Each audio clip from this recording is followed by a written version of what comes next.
నేను 1940లో మీరు జన్మించారనుకుంటాను. ఇప్పుడు 82 ఏళ్ళు. 82. ఇప్పటికీ మీరంతో మీ జ్ఞాపక శక్తి అపారంగా ఉంది, కామన్ సెన్స్ ఉంది, సెన్స్ ఆఫ్ హ్యూమర్ ఉంది, ఏకాగ్రత ఉంది, పట్టుదల ఉంది. శారీరకంగాను మానసికంగాను చాలా స్ట్రాంగ్గా ఉన్నారు, చాలా చాలా యాక్టివ్గా ఉన్నారు, యంగ్గా ఉన్నారు.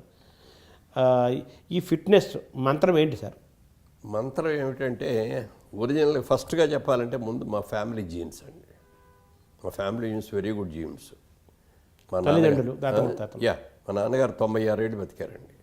ఆయన ఆఖరి సంవత్సరం వరకు కూడా అలా శుభ్రంగా నడిచేస్తూ ఉండేవారు. రోజు పొద్దున్నే గంట సేపు ఆయన నడిచేసేవారు. ఒకసారి తూలు వస్తుందని చెప్పి మేము మన అమెరికా నుంచి వస్తా ఒక 4 చక్రాల బండి లాంటిది, చిన్నపిల్లలని తీసేది, ఆ బండి లాంటిది అది కొన్నాం.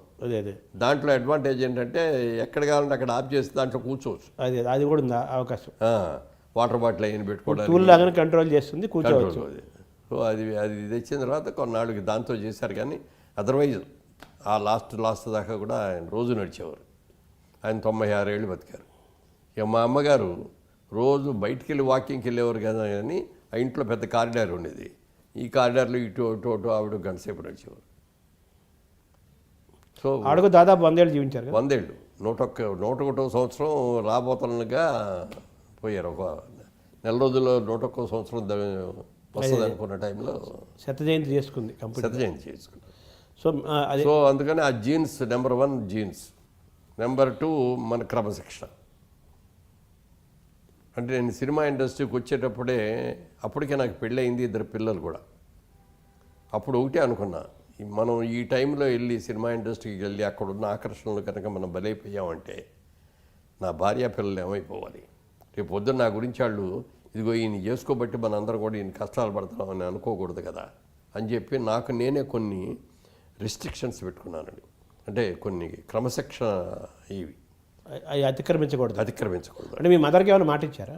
ఎవరికి మాట ఎవరు ఇది నన్ను అడగలేదు, ఎవరికి నేను చెప్పకుండా నాకు నేనే పెట్టుకున్నాను. ఇది ఇండస్ట్రీలో ఉన్నంత వరకు తాగకూడదు, ఇండస్ట్రీలో ఉన్నంత వరకు జోదవాటం కానీ రేసులాటం కానీ వెళ్ళకూడదు, వ్యభిచారం చేయకూడదు, క్రమశిక్షణతో ఉండాలి. ఇదేని నాకు నేనే స్వయంగా పెట్టుకున్నాను. అది పాటిస్తూ వచ్చాను. తర్వాత మా వాళ్ళకి కూడా తెలిసింది అనుకోండి.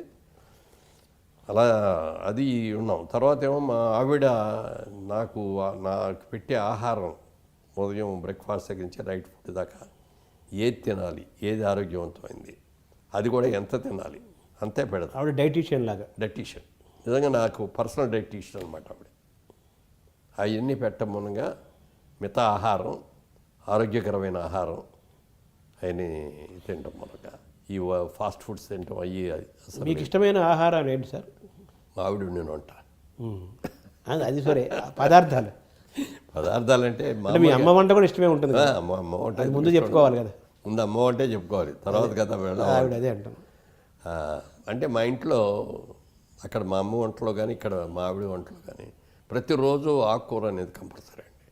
పప్పును ఆకుకూర, పప్పు చుక్కూర, పప్పు తోటకూర, ఆకుకూర కంపల్సరీ. ఫస్ట్ ఆకుకూరతోనే స్టార్ట్ చేస్తాం. మీ ఆరోగ్య రహస్యంలో అది కూడా ఉంటుంది, ఆకుకూర. ఆకుకూరలు పప్పు మామిడికాయో, పప్పు దోసకాయో, ఎట్లా ఏదో ఒకటి. పప్పుకూర మాత్రం ముందు పప్పుకూర ఒకటి ఉంటుంది కంపల్సరీగా. తర్వాత బోరు కొట్టలేదు, అది బోరు కొట్టలేదా?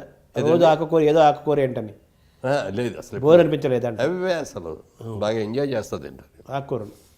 అది గోంగూర అయినా, తోటకూర అయినా, పాలకూర అయినా, బచ్చల గోంగూర కానీ, పప్పు చుక్కూర కానీ రోజు పెట్టినా తింటా. రోజు అదే కూర పెట్టి, ఒకే కూర పెట్టి. అలాగే పప్పు మామిడికాయ రోజు పెట్టినా తింటా. ఏది 320 రోజులు పెట్టా కూడా తింటా. అంటే మీ అమ్మ వంటలో నుంచి అది అలవాటు అయి ఉంటుంది. తర్వాత మీ ఆవిడ ద్వారా అది కంటిన్యూ అయింది. ఆ తర్వాత మీరు ఈ ఆహార నియమాలు మీ తల్లి దగ్గర నుంచి మీ ఆవిడ చేసే డైటీషియన్ లాగా ఆవిడ ఆలోచించి ఏది తింటే బాగుంటుంది, ఏది తినకూడదు, ఏది తినాలి, మీరు స్వయంగా ఏమి నిర్ణయించుకోలేదా? లేదు, వాళ్ళు చెప్పినవి నాకు అంగీకారం అయింది. అయితే మేము కూడా, నేను నాన్ వెజిటేరియన్స్ అయినా కూడా ఎక్కువగా వెజిటేరియన్ లైక్ చేసేవాళ్ళం. మేము వీక్లీ వన్స్ ఆర్ ట్వైస్ మాత్రం నాన్ వెజిటేరియన్ ఫుడ్ ఫ్యామిలీ అంతా. సో మీరు ఫ్యామిలీ అంటే మిగిలిన తింటారు, అది పిల్లలు ఉంటారు. బట్ మాకు మాత్రం నేను వారానికి ఒక 2 రోజులు కానీ ఒక రోజు కానీ. సో మీ ఫిట్నెస్లో మీ శారీరక వ్యాయామం యోగా అటువంటివి ఏమైనా చేస్తారా? అవన్నీ డెఫినెట్గా చేస్తానండి. అంటే వ్యాయామం చేసేవాడిని కాదు కానండి, యోగా చేసేవాడిని. మార్నింగ్ వాక్ మాత్రం కంపల్సరిగా, ఎక్కడికి వెళ్ళినా కూడా వాకింగ్ అనేది కంపల్సరీగా మార్నింగ్ 1 అవర్. అంటే ఏ వయసు నుంచి చేస్తున్నారు, ఎన్ని ఏళ్ళ నుంచి చేస్తున్నారు? అది నేను అంటే సినిమాల్లోకి రాకముందు నుంచి బెజవాళ్ళ బిజినెస్ పెట్టిన టైంకి, దానికి కూడా ఏంటంటే ఫస్ట్ టైము నాకు పెళ్ళి అయిన తర్వాత, పెళ్ళి అవ్వగానే ఇన్సూరెన్స్ చేయించారు, చేసాం, అయిపోయింది. తర్వాత 1 ఇయర్ తర్వాత అమ్మాయి ప్రెగ్నెంట్గా ఉంది, పిల్లలు పడుతున్నారు, ఇంకొంత అమౌంట్కి మళ్ళీ ఇన్సూరెన్స్ చేస్తే బెటర్ కదా. అప్పుడు లైఫ్ ఇన్సూరెన్స్లో మనకి అంతకంటే వేరే ఏం లేదు, ఒకటే ఇన్సూరెన్స్. ఆ లైఫ్ ఇన్సూరెన్స్కి మళ్ళీ చేయించారు. ఎల్ఐసి మళ్ళీ చేసినప్పుడు సేమ్ అతనే చేశాడు, ఏజెంటు చేసి, సార్ ఈ 1 ఇయర్లో మీరు కొంచెం లావ్ అయ్యారు సార్, 4 గంటలు కైవారం. సినిమాలోకి వెళ్ళాలి మీరు అప్పటికేం లేదు, బిజినెస్లోనే ఉన్నా. ఈ కైవారం కూడా పెరిగింది, మీరు ఇలా కనుక సంవత్సరానికి 4 కేజీల 10 కేజీలు పెరిగారు. అప్పుడు ఇంత పెరుగుతున్నారు, ఇంత పెరిగితే మాత్రం రాజుబోయే రోజు మీకు ప్రమాదం అవుద్దండి, కంట్రోల్ చేసుకోండి అని సలహా ఇచ్చాడు. ఆ సలహాని 100కి 100 పాటించాడు. అప్పటి నుంచి రాత్రిపూట రైస్ మానేసేసి పుల్కా. అప్పుడే అంటే అప్పుడు మీరు 30లో ఉంటారు అంతేనా? అంతే, 30లో కూడా 30లో కూడా లేనప్పుడు 20లో ఉంటారు, 25, 26, 5లో అప్పుడే రైస్ నుంచి పుల్కాకి షిఫ్ట్ అయ్యారు. పుల్కాకి షిఫ్ట్ అంటే ఈ కంట్రోల్ చేయాలి శరీరాన్ని. అవి కూడా ఎన్ని పడితే తినాం, 2 తినేవాడిని. అదే 2 పుల్కాలు విత్ కర్రీస్. సార్ మీ ఆరోగ్య రహస్యము, మీ ఫిట్నెస్, మీ ఇంత యంగ్గా ఉంటారు దాని గురించి మాట్లాడుకుంటున్నాం మనం.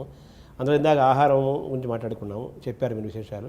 అలాగే వ్యాయామం, యోగా ఇవి కూడా మీరు రెగ్యులర్గా చేస్తారా, ఎలాగా? రెగ్యులర్గా యోగా చేస్తానండి, తర్వాత రెగ్యులర్గా వాకింగ్ చేస్తాను. ఈ 2 కంపల్సరీగా చేస్తాను. దాదాపు 50 ఏళ్ళ నుంచి చేస్తున్నారా? ఇప్పటికీ చేస్తున్నారా? అంటే సినిమాలకు వచ్చే ఇప్పుడు 50 ఏళ్ళు అయింది. నేను విజయవాడ బిజినెస్ చేసే రోజుల నుంచి చేస్తాను. 50 ఏళ్ళు దాటిపోయింది. 60 ఏళ్ళు దాటింది. ఇప్పటికీ చేస్తున్నారా? ఇప్పటికీ చేస్తాను. ఇప్పటికీ రోజు యోగా టీచర్ వస్తారండి, నేను 1 గంటన్నర సేపు చేయిస్తారు ఆయన. అంటే రోజు వస్తారు, ఆల్టర్నేట్ డే ఆయన చేస్తారు. ఆయన ప్రాణాయామం చేయిస్తారు. అన్నీ యోగా ఆసనాలు వేస్తారా? కొన్ని ఆసనాలు అయినా సార్, ప్రాణాయామం ఎక్కువ. ప్రాణాయామం లేకపోతే యోగా ఎక్సర్సైజ్లు అన్నీ ఉంటాయి, టిప్స్ అయ్యే తప్ప ఆసనాలు వేయటం అది లేదు.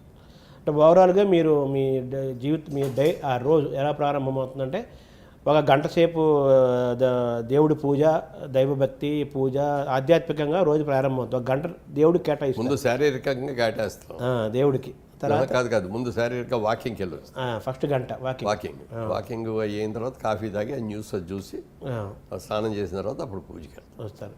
అంటే వాకింగ్ తర్వాత ఇవి కూడా చేస్తున్నారా, కొంచెం ప్రాణాయామం అవన్నీ ముందే? అంటే వాకింగ్ ముందు కానీ వెనక్కి కానీ చేస్తాం, తర్వాతే చేస్తాం. అంతా 1 గంటన్నర పడుతుందా సార్? అదంతా పడుతుంది. మీ ప్రాణాయామం కానీ, చిన్నపాటి యోగా కానీ, వాకింగ్ కానీ 1 గంట, వాకింగ్ కానీ 2 గంటలు పడుతుంది. పడుతుంది, 2 hours పడుతుందండి. తర్వాత స్నానం చేసిన తర్వాత పూజ 1 hour. 1 hour, 3 గంటలు.